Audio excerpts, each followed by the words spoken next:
Who speaks here? So we're continuing Friday, April 17th, 1942. An analysis of propaganda by Siegfried Wagner, and we're just down the front page, and we're in the section. This man, Carroll, worked for many years here in our country, and his brilliant medical research work was financed with American money. An undoubted genius in his field, he made friends right and left and exercised considerate influence among American intellectuals. When his book appeared, it was heralded as one of the great revelations of our time. It was given the highest praise, and very few seem to realize that in most fundamental questions, Dr. Alexis Carrel agreed nearly 100% with a half-mad Austrian by the name of Adolf Hitler. Schlickgruber. Adolf Schlickgruber Hitler. Yet Dr. Carrel put it all in black and white in his book. Here's a passage on page 271 of his Man the Unknown. I quote, "Another error is democratic equality, like we have in America in some ways. Mostly here compared to the rest of the world. This dogma is now breaking down under the blows of the experience of the nations, which is kind of happening here. It is therefore unnecessary to insist upon its falsehood. The equality of rights of individuals is an illusion. The feeble-minded and the man of genius should not be equal before the law.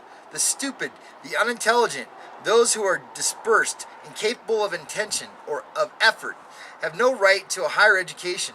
It is absurd to give them the same electoral power as the fully developed individuals," unquote. Who speaks here, Carrel or Hitler? The same concepts and ideas run from beginning to end through Hitler's book Mein Kampf.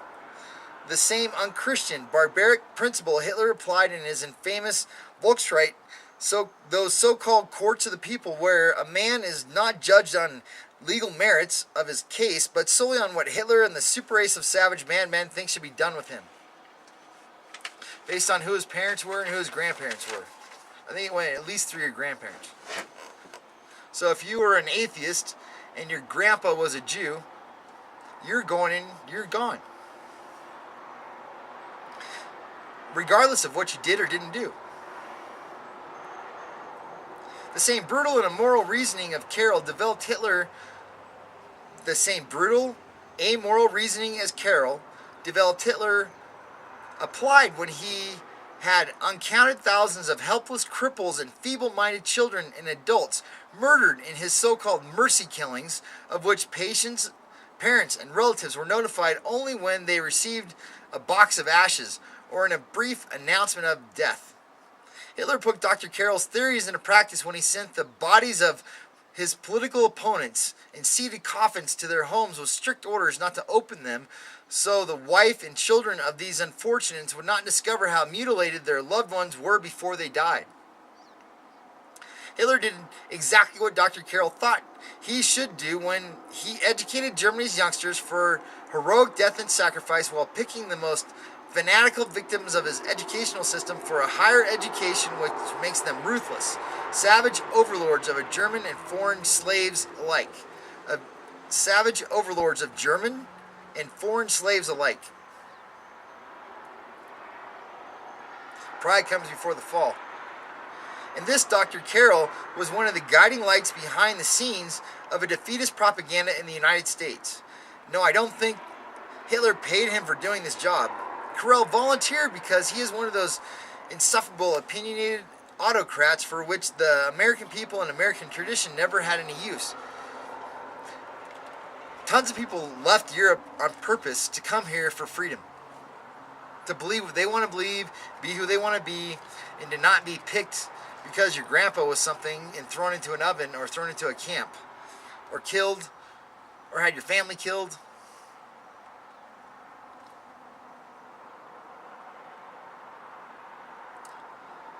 Carrel volunteered because he is one of those insufferable, opinionated autocrats for which the American people and American tradition never had any use. He considered himself a genius and wanted to be better than other men. Subsequently, he dumped the democratic tradition of his native France, as well as that of a country which enabled him to conduct his research in the wastebasket with swastika emblem. So he can put on a swastika and then just test thousands and thousands of people like guinea pigs for the cause. They're less thans. Should he actually join the Laval dictatorship in Vichy? That very fact would illustrate probably better than anything else where Laval is trying to drive the unfortunate French people.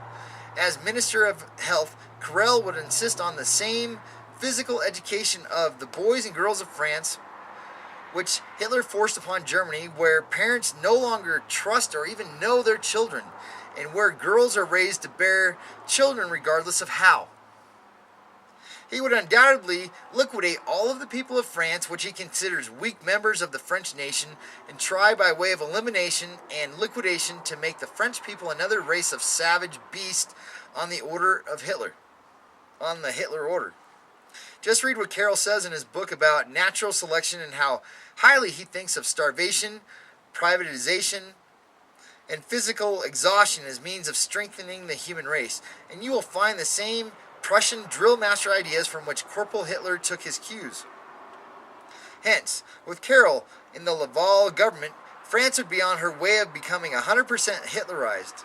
All statements coming out of Vichy, V-I-C-Y, or by way of Morocco and French Indochina shortwave stations would have to be taken as pure, unadulterated Nazi propaganda, and what would happen to the freedom-loving French people, I'd hate to contemplate. So if there's tons of people in France that just love freedom, because look what they did when they had their revolution, are taken over by these Nazis, and lots of people believe lots of people in France are part of the 12 brothers, and a lot of people related to Mary Magdalene, slaughtered because they wouldn't go for this. Hence, with Carroll and the Laval government, France would be on her way of becoming 100% Hitlerized. All statements coming out of Vichy, or by way of Morocco and the French Indochina shortwave stations, would have to have been taken as pure, unadulterated Nazi propaganda. And what would happen to the freedom-loving French people, I'd hate to contemplate. One of Hitler's educational and propaganda successes inside Germany came to light in Dr. Goebbels' decree of a week of public politeness. He ordered the German people to return to an old-fashioned German politeness, which Hitler thought was merely a sign of weakness, and which he therefore banished out of the life of Germany.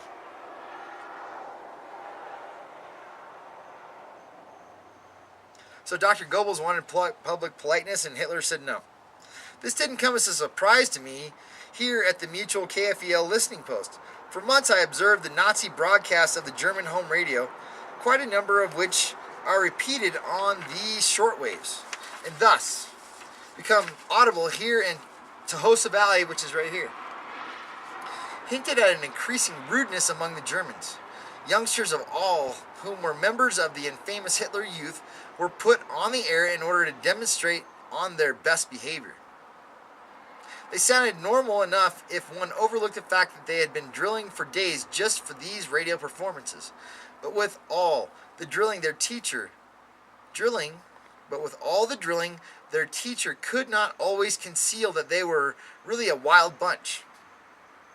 The Nazi radio tried to make listeners believe that all kinds of wildness was nothing but harmless, lively spontaneity of normal children. However, the Nazi radio did not put on the shortwaves Dr. Goebbels' frequent appeal over home radio for German youngsters and grown-ups to behave like decent, civilized people and not to beat up storekeepers when they don't have potatoes to sell, or to smack the lady in the crowded subway who happens to step on the janitor's sensitive big toe. That's what Goebbels was saying to his own people. The Nazi home radio, to which the British and Russian listening posts listen, and this is propaganda too, but he's trying as hard as he can to tell the truth, and he's from Germany, and he's a German, and he's ashamed. The Nazi home radio, to which the British and Russian listening posts listen with never faltering interest, tries to put the blame for public rudeness on the German people's frayed war nerves. Undoubtedly, the war, but that doesn't happen in other countries, never did before.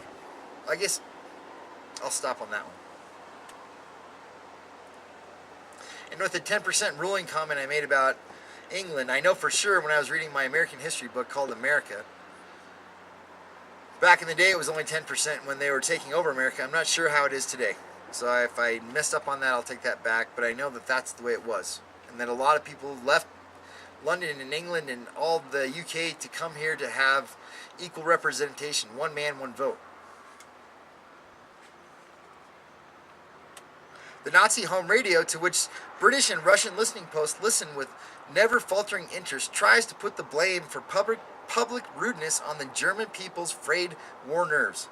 Undoubtedly, the war, with its contentious losses of family members, with its starvation diet, because they're on rationing, and its tendency to bog down Hitler's armies so that victory or even its termination are no longer within sight of the German people, has done a lot to make people excitable and rough. It happened in the last war the same way. It's easier to pick on the less thans when everybody doesn't have enough. That's kind of human nature, animal, jungle nature. Animalistic flesh, like in a Christian way, it's thinking of your flesh body over your spirit body. So if you're a spiritually minded Christian and you know God's going to take care of you, you're not worried that what you don't have, you know you're going to have. So if everyone was like that, what would happen? And even if you don't have, you would all work together to have. That's only if everyone followed 2 rules. Love God more than yourself and love your neighbor as thyself at least. You know, what if you love your neighbor more than yourself? That's like the highest.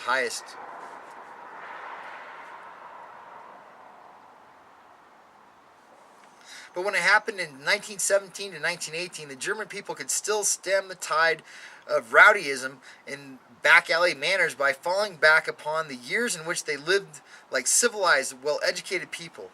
Today, they can no longer remember or ever having seen their children acting like civilized and decent. I'm going to read that part again. But when it happened in 1917 and 1918, when they just started beating up people because they didn't have food, the war was pushing them too far, the German people could still stem the tide of rowdyism and back alley manners by falling back upon the years in which they lived like civilized, well-educated people. Today they can no longer remember of ever having seen their children acting civilized and decent. The Hitler Youth was so long since it started, you know, the kids were just born and raised that way and taught that way.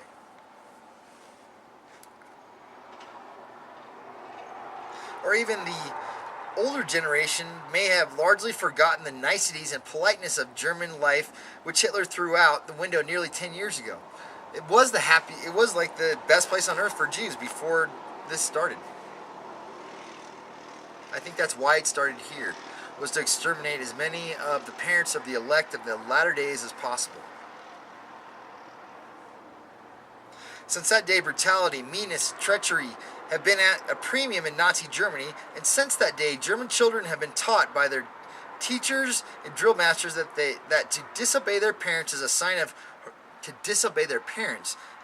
heroic strength, to knock down the other fellow a sign of great courage, and to look upon the rest of the world with utter contempt, the prerogative of every member of Hitler's master race. See the problem?